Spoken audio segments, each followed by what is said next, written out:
Welcome to Let Me Tell You About the Hard Way, presented by Asbury Park and Curtis. Hey, what's going on, everybody? This is Scott Fain. And this is your girl, Ashley J. What up, what up? This is Let Me Tell You About the Hard Way, starring Michael Jai White from 2019 on Netflix. Ashley, you want to hit us with the plot synopsis? Sure, I'll go ahead and give it to us. After learning his brother died on a mission in Romania, a former soldier teams up with two allies to hunt down a mysterious enemy and exact revenge the Dun, hard dun, way. dun. Oh boy, that sounds so exciting. Uh, Yeah. yeah, so just leading right off the gate, uh, it was a lot of excitement in this movie. A lot of things going on. Like hmm for me, if I had to go through it and give my 2 cents on it, I would say this is one of those that I liked it, but I didn't love it. Primarily because it had a lot of great action, slow talking. Great action, slow talking. And it was like the slow parts almost made me tune out. I had to start watching this one again from the beginning. What do you think? I can see how you got to that conclusion. For me, it was a lot of action and a lot of the one-liners that I loved. I really loved. So there was a lot of one-liners, and there was a lot of Yes. me wishing I could kick people's ass. Like, oh, I wish he could teach me how to fight. Yes. I forgot about the one liners. Oh man, they had some great ones. They They had some great did. ones. We're not gonna spoil it right now. We're just kind of getting like what's some of the non-spoilery highlights for you? Non-spoilery. People was dropping in this movie like flies. I don't know. Mm. I'm not an action buff, but I'm just like, well, damn, are we gonna have anybody left to tell the story? Like, Yeah, oh, they you didn't gonna shy. solve this Hey, by yourself.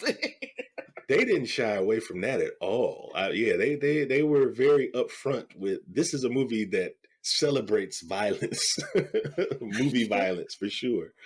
Like, You oh, know, all and their whole family's gonna die. Oh, okay, I see. yeah, okay, yeah. It almost kind of has. It's like it has a almost like a B movie vibe a little bit. Like like if when I say that hmm I'm like the movies that you'll see on like if the Hallmark movie equivalent of a movie like this. I know Hallmark doesn't make movies like this, but it kind of has a stock and the way that they present their movies is kind of a stock way of doing it. You're not Like going to a made mistake a for Hallmark TV movie. kind. Yeah, it kind of had that feel, especially in the talking segments. It kind of had the feel like it was trying to be this huge blockbuster, but it wasn't quite there, with some of the dialogue. And a lot of the dialogue was a lot of exposition, telling me about stuff versus showing me. Not that I'm mad at it. It is what it is.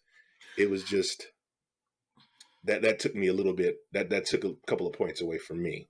And I gained a little more respect for Michael J. White though, or Jai White in this movie because he's always been kind of a quiet, corny to me. Granted, I know him mostly from the Why Did I Get Married TV show and movies and stuff.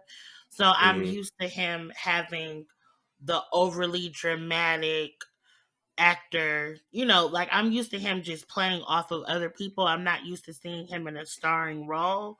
But once I got the fact that he's going to be calm and he's going to calmly kick your ass, like you're not going to get a rise out of him, but he will do awesome stuff and act like he didn't just do anything. Like, Yes. can we get to the one liner right here? One of my favorites was he was I don't get that wasn't a fight.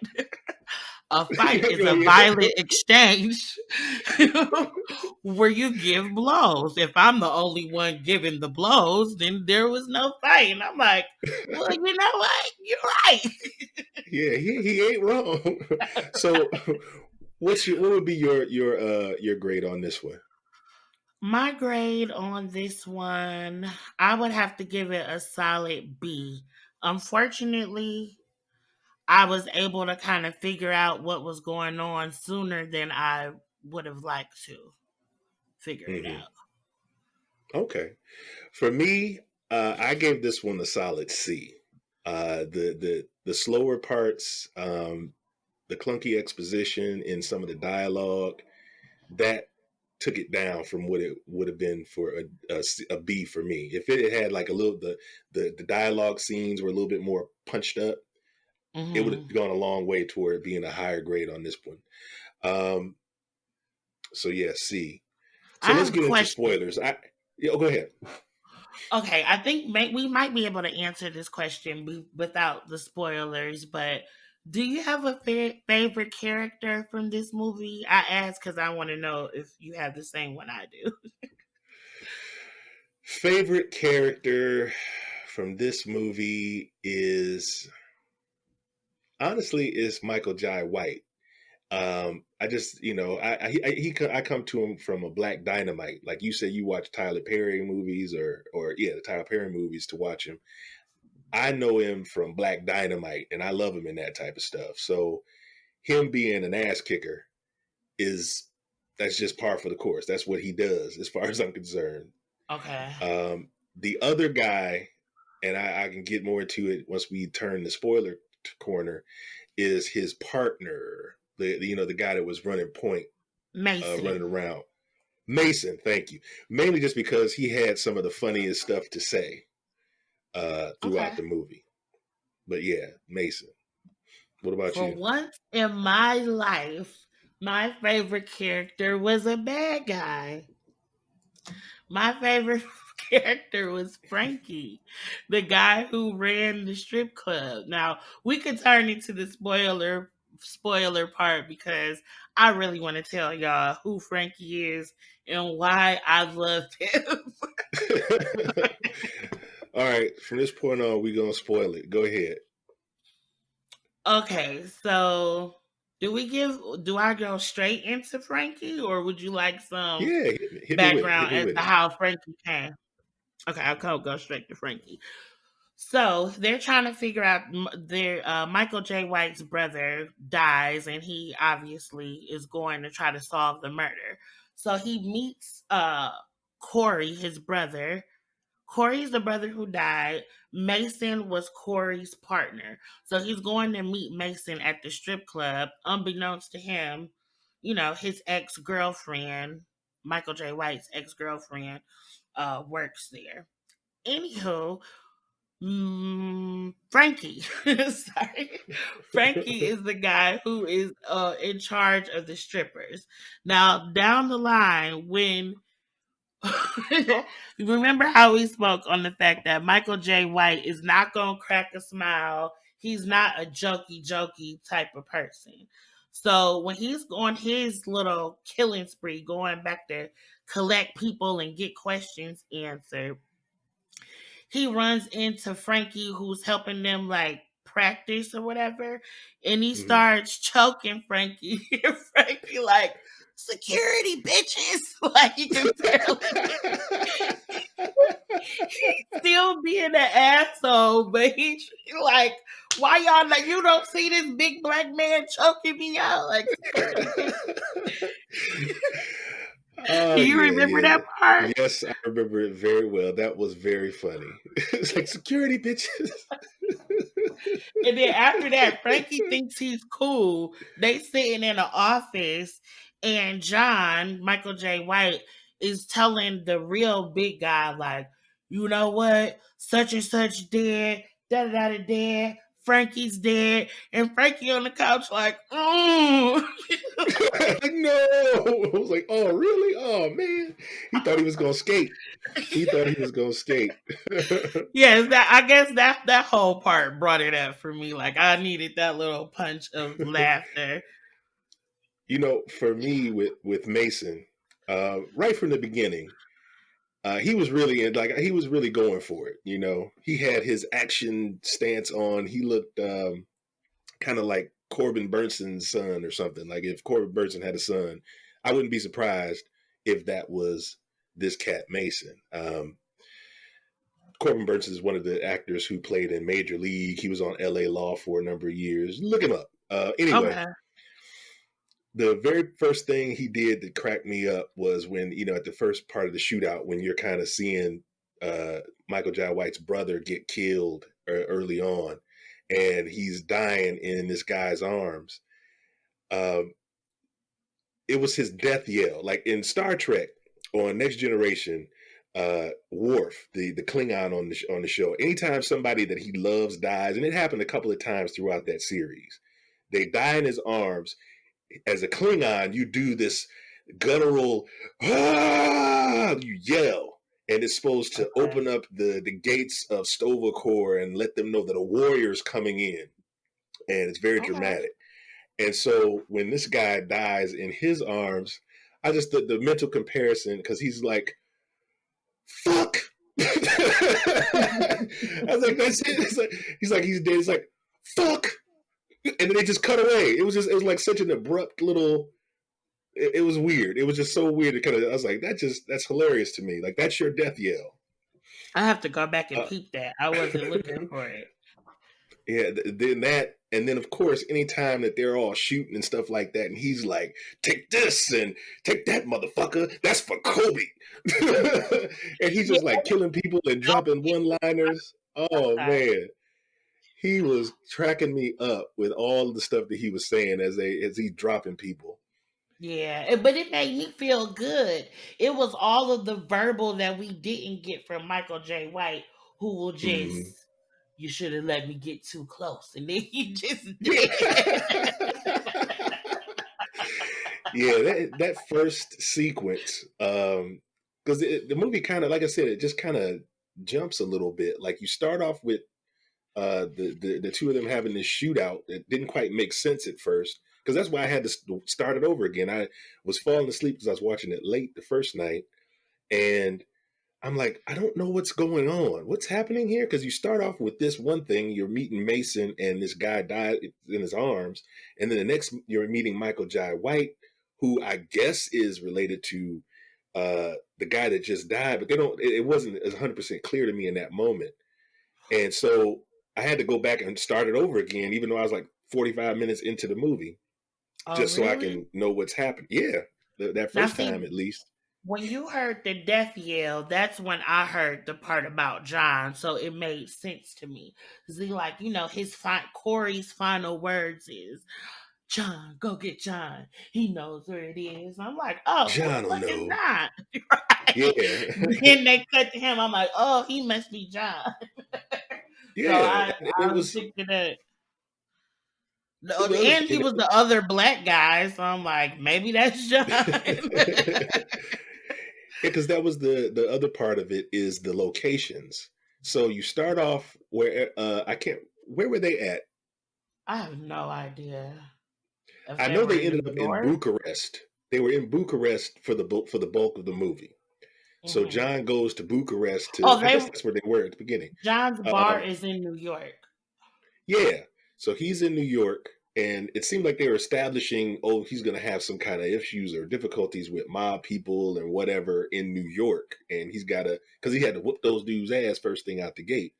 That came into his bar talking mess. Fun butt whooping, by the way.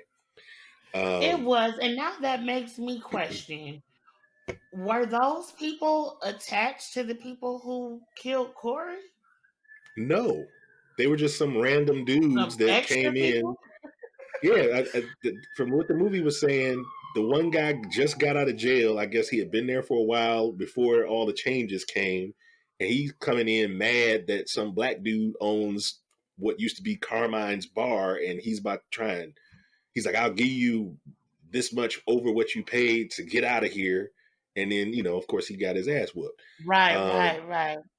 but then once they leave there, once he beats those guys, the movie then shifts and goes to Bucharest and stays there for the rest of the time.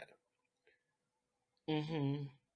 To have that situation going on where the rest of the movie takes place. So yeah, it was just it was a little confusing at first. Like I said, I had Sidebar. to, yeah.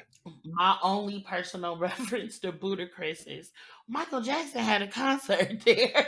Like, the only reason I knew how to pronounce it in the first place. You said Budapest. Oh, I it's, didn't pronounce it? it's Bucharest, I think. Make me second guess myself. It's Bucharest. Oh, Bucharest. My bad, Romanian people. I like your Budapest, though. That sounds funny. Well, we'll figure out which one of us is right. Uh, oh, can I just say that the ladies were not safe in this movie? Man, these cats. That one dude, is it Not Joe Vig? Frankie. Joe Vig, I It's think, got to is the be guy's Vig. name. No, Vig is the Yeah. other good guy Oh, he is? with the How do I get family. these people? No, that's Valley is the guy with the family. Yeah. Vig is he's one of those dudes that likes to torture. He's happy to be beating you and killing you. And like I said, he'd have been the villain. He'd have been the ultimate bad guy in any other movie except this one. Because they've Yeah, except for decided they that kept they're going making to reference. they're gonna Mhm. hold up and keep the real bad guy secret for a while in this movie. And apparently you figured it out right away. I had my brain shut off. I didn't want to try and figure out who the bad guy was, if there was a secret bad guy or whatever. But I think let's just spoil it here. Randy Couture, Ultimate Fighter, Randy Couture is the bad guy. And he's also the captain or the police lieutenant or whatever over this investigation, which was a huge red flag. I mean, forget if I didn't know that Randy Couture was a fighter. He just showed up too much to be like a regular captain. Like, you know what I'm Mhm. saying? Like when what's his name goes and gets killed at the beginning of the movie, and Mason is the remaining alive partner. Briggs or Randy Couture that tells him, "Okay, go home. You're done. You need to be Yeah, he on got rest. Don't come out." all the signs of being involved. Yeah. See, now that would have been it in any other normal movie. I thought about Beverly Hills Cop.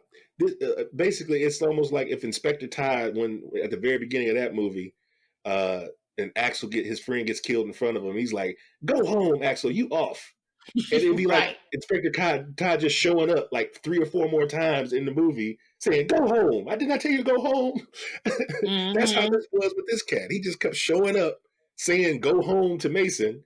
I was like, "Why are you here? This is like 8 o'clock at night, and you're supposed to be home with your wife." And it just didn't make any Yeah. sense Every unless time he I'm was involved. following the bad guy, every time there's a meeting with the bad guy, why the fuck are you here? Every time. Telling me to go home, no less. I got it from here. Like, wait a minute. Like, weren't you supposed to be home with your wife? And the funny thing was they had pictures or images of this bad guy Toro, and he always wears a big hat that pulled down A to his face. cowboy hat at that. Yes, it just looked funny. I would like to address the relationships in the movie. You started off saying a little bit about how the women in the movie were, or Vig, being a butt to the women in the movie. I want to Hmm. make a mention of how okay, so you pick up, you go to this other country that you used to live in. Your ex girlfriend is the showcase strip star. She takes off her Hmm. thing. And then the first conversation you have with her is he said he said something about a rose not growing in concrete. And I'm like, is she gonna grow at the strip club? Like, are you confused? And then okay, you have some type of affiliation for this girl, but she's at a strip club. So when she takes the next air quotes private session, you don't even feel no ways about it. Like he did go and protect her because apparently she didn't want to do anything with these guys.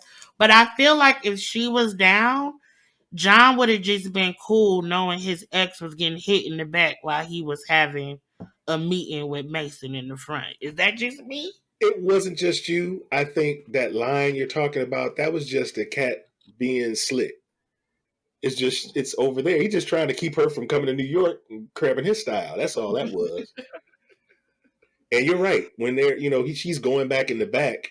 He didn't look alarmed or anything like that. The But only he, reason he even went back there is because they were like unnecessarily rough with her on the way back to the back room. Like if they had just walked her back there, he probably wouldn't have said nothing.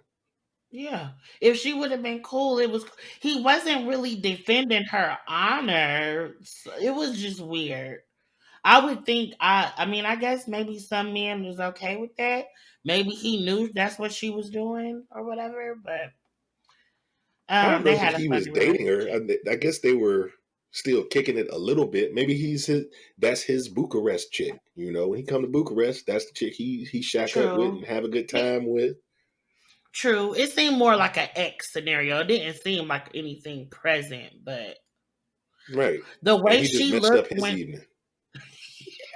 but she was embarrassed when she first came out on the stage, took her little mask off, and Oh saw yeah, him. It was just like, that was okay. weird.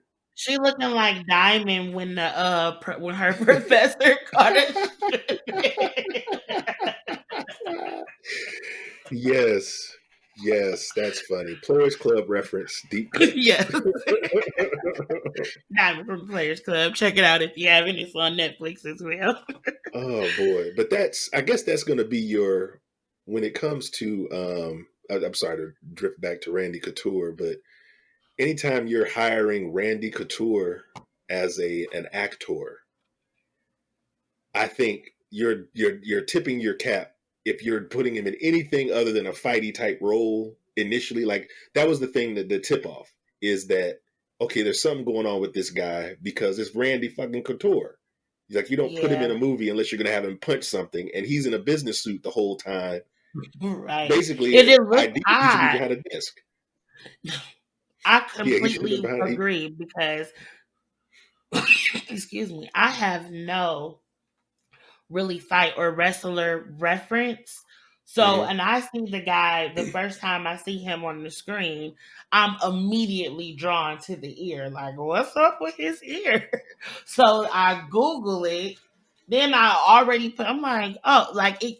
He gave me major red flags the minute I saw him. So I didn't think he was gonna just be the end all be all, though I thought he was gonna be in on it. Yeah, But and he seemed unnecessarily cruel because if you think about it, he called for the hit on Valley. Could have just killed Valley, but no, he had his guys go over there, kill Valley, his wife, his kids, whoever was in the house. He had him kill yeah, everybody, and I was like, and then at the end of it, he was like, "Just get my money." I was like, "Just for money? That's it?" Like a whole family, you yeah, just it don't give was a crap. horrible. It was all extra people. It was like a Thanksgiving version of family. Like not even just mom, dad, and kids. It seemed like it was aunts and grandparents, Yeah, in and then there's law. the killing. And what was It's the just point of having the daughter in the shower if she was just gonna die? Like I thought no, for sure she was gonna escape. Like nope, she's dead too. no, because when you hear people screaming outside the door, and she's like, "What's hello?" It's like, stop, shh, be quiet, put your shit on, turn that water off, be And climb quiet, out the window. calmly creep. You know what I'm saying? She just like hide for a minute, just to kind of get your lay of the land. Because I feel like if there was a hamper or a thing she could have hid in, that would have been the move to do it. But she's like, She what's didn't going on? Well, try. she probably, I mean, granted, who thinks that there's a crew of people outside the door killing their whole family when you're taking a shower? She True. went in there and was nothing. So I can forgive this Yeah, they woman. could have just been playing taboo. I know. Yes, that's true. Like you would think it's anything but that. So I'm not going to sit here and eat that girl's lunch for not knowing that she's in a movie where her whole family's getting killed. It was just a disappointment. And shortly after, they made us feel like Mason was dead too. And I'm just like, so everybody's dead? Like, What did you we're think? just killing everybody? What did you think when at the end? when you got Mason and Pain, Michael Jai White's character. I keep calling him Michael Jai White. When they're gonna go face off against the bad guys, and I see like trucks pull up or cars pull up. I see like multiple henchmen, and in my mind, I was like, "Are we about to say that these two dudes are about to kill all these people?" And yes, they do. The two dudes kill all of these machine gun toting soldiers, and most of it, Michael Jai White is doing it from like outside of cover. Like he's not even hiding behind anything. He just like pat pat pat pat pat pat pat pat pat pat. And it was, I mean, it was funny and it was good action. But I was like, damn, that's like they're just superheroes. They got all this plot armor. They can't get killed or can't do anything to them. And the henchmen are I just think running I to did. bullets. I think I just give leeway to things that wouldn't actually happen in real life because I knew that I wouldn't survive that. I knew I wouldn't survive that, but I was excited to see how they were going to. Mm-hmm. Yeah, So I just wanted to see how he was going to get out of this. So I fully expected him to, and I just let it go. yeah, Because yeah, if that was the case, yeah. yeah. There's movies where you watch it and the stuff doesn't make 100% sense. You get pissed off. This one, it was just fun. I was having a good time. You know, Mm-hmm. I was having a good time watching them just shoot folks, and like I said, watching Mason crack wise every time he's popping somebody. And I think I laughed so hard just when he was like, "This one's for Cody." I just cavalier. This one's for Cody. It's like This was nobody for was listening. Sky. What'd you say? Yeah, I was saying he was like, "This one's for Sky." He was naming all of them. Yeah. This is for Valley and his family, and I'm just like, yeah, get him. Like, get him, Mason. They didn't deserve to die. They did not. They died, and then of course the girl that took me by surprise. The girl he met in the strip club, his ex or whatever, Sky. They took them Mm-hmm. and blew them up. I mean, like just blew them up. I was like, damn, that's out cold. Usually, they'll save them and I don't think. Okay, now this is part. I wasn't gonna bring this up, but I'm happy you mentioned it. So not Sky. Yeah, she got blown up, but I really didn't care. Unfortunately, I can see why that would piss off the Pain, but it didn't matter that much. What I was confused about is is there more than one white woman with short blonde hair and black roots? Because there's the bartender, Monica, maybe, who works with Sky. mm-hmm, And they're friends, mm-hmm. and at a certain part, Vig slaps them up or whatever. Yep. But then on another scene, they show Monica taking care of her little sister. And I'm like, she was given time. I think you're I'm confusing them. confused on that You're part. confusing them because Monica and Sky worked at the bar. The two of them got blown up together. Lacey Love, who is John's brother's ex-girl, or no, he was actually still dating her. Lacey Love is the one that is there at the end and with the daughter and With stuff. the little sister. They just look similar Gotcha. because they both had, like you're saying, had the short blonde hair. Okay, thank you for clearing that up for me. I'm like, she got blew up and they killed her fast. I mean, yeah, Okay, they usually don't. A lot of times they don't kill the women like that, and they just. It seemed like they were gonna get it regardless. So when old girl slapped the crazy guy in the face, and then he's like, "Get them," and I was like, "Oh my goodness!" There was a lot of just kind of like, "Hey, I want to torture. Let me watch this torture." There was a lot of that too. A couple of scenes of them rewatching or rehashing some of the violence. Yeah, That I was and just we kind of kept like, sending video of it. yeah. I was like, I didn't like this. What in the R. Kelly in the 20th century is going on? Yeah, that's true. Now I have to take a minute to mourn the bartender. Yeah. Oh, you you I just was kind just of hoping jump that over. Sky died by herself. Yeah, I thought they let her go. No, no, no. They put it on camera. The two of them got blown up, which was messed up. I mean, Mm-mm. definitely it cements what's his name, Pain going back and getting revenge and stuff on everybody. But it was Yeah, it definitely did. yeah. So this one, like I said, this movie was fun. It did have its moments. I can't give it higher than a C, mainly because there's movies that I think are that I enjoy more for different reasons that I can't put this next to. You know what I mean? Like I can't put this up That makes against other sense. movies that I would give a B because it just doesn't hold me like that. But I think if you just want a fun time and you like these Michael Jai White especially, you're gonna have a good time with it. You know, you have a good time with it. I was pleasantly surprised. So yeah, I've seen better movies, but I liked this one a lot more than I initially thought I would. There was about a 5 minute, maybe the first 5 minutes or few minutes was hard for me to get past, and for some reason, when I sat down to watch this again front to back and I really paid attention, it was very easy to watch. I really didn't get bored because of the action, maybe.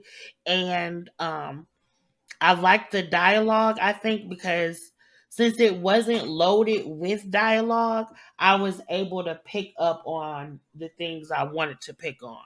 Like the fact that he says, "You let me get too close to everybody whose butt he kicks." I thought that was funny. Yeah, I was waiting for You that let to me come get back too close. around. But he said it to Sky too, but that was weird. Yeah, he said it to her though, but it was more again when you're talking to the ladies and you got that player talk on. You let me get too close is more of a. It's not. Yeah, I'm not gonna kick your butt. I'm gonna break your heart type of thing. Okay, that makes sense. I didn't look at it that way. Yeah, but All right. yeah. So that was the hard way for this week's. Let me tell you about the hard way. This has been Scott Fain. And his co-host and lovely sister, Ashley J. Peace. Thanks for listening. That's the end of our show. To continue the conversation, you can contact Ashley J on Instagram at pretty_peculiar_. And you can contact me on Instagram at scott.fain or check out my papercut illustration art pieces at scottfain.com. Music by Arielle Alexander on Instagram at Ms. She Did It Again and SheDidItAgainMusic.com. This has been a Let Me Tell You About, presented by Asbury Park and Curtis.